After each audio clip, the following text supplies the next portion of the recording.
হচ্ছে আপনার ওটি করাইতে হবে। ওটির ফুল মিনিং হচ্ছে আপনার ওটি করাইতে হবে।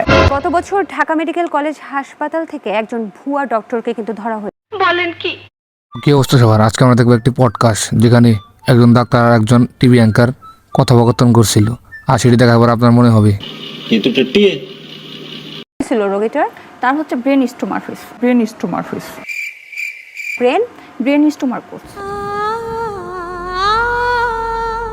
বলেন কি? ইনি হলেন আমাদের বাংলাদেশে একজন ভুয়া ডাক্তার মুনিয়া আফরোজ। এই নাকি আইসিইউতে টিকটক করতে গিয়ে ধরা খাইছিল। আইসিইউ তো সাধারণত আমরা জানি যে সেখানে খুব সিরিয়াস রোগীরা যায়, একটা মৃত্যুখানা। সেখানে আপনি ডক্টর হয়ে সেখানে টিকটক করছেন, অসম্ভবকে সম্ভব করা হলে আমাদের মুনিয়া আবার কাজ। আপনি কি আদৌ ডক্টর? তো না হই তাহলে আমি কেন ঢাকা মেডিকেলে যেয়ে বসবো? কেন আমি পেশেন্ট দেখবো? হোয়াই? তার হচ্ছে ব্রেন স্টোমার হয়েছে।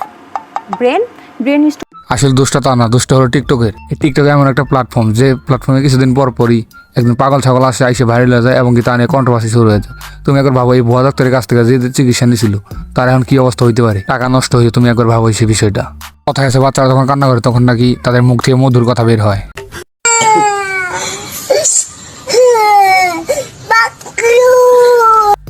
এটা কোন ধরনের মধুর কথা হলো?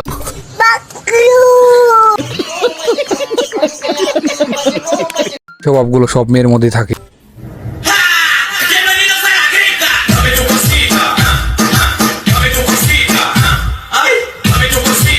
এইটুকু বাচ্চা তার স্বভাব দেখছো কিরকম? মনে হয় বড় হয়ে সে টিকটকার হবে।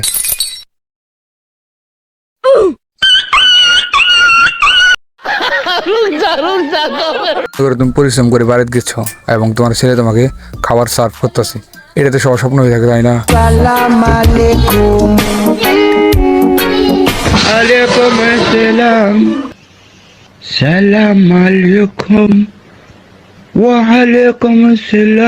এই মেয়েটিকে ইংলিশ দেওয়া হচ্ছে, আসলে আরে বেচারি কে দিল পুরা। কিন্তু একবার এই বাচ্চাটাকে দেখো,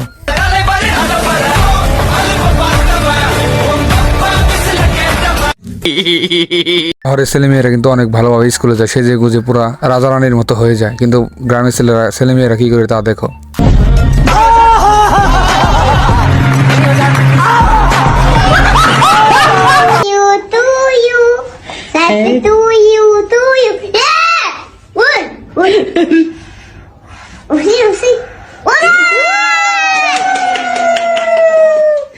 নিজের ভাই এরকম হয় তাহলে জমি জমা কিনে নেওয়ার মধ্যে কি সমস্যা আছে?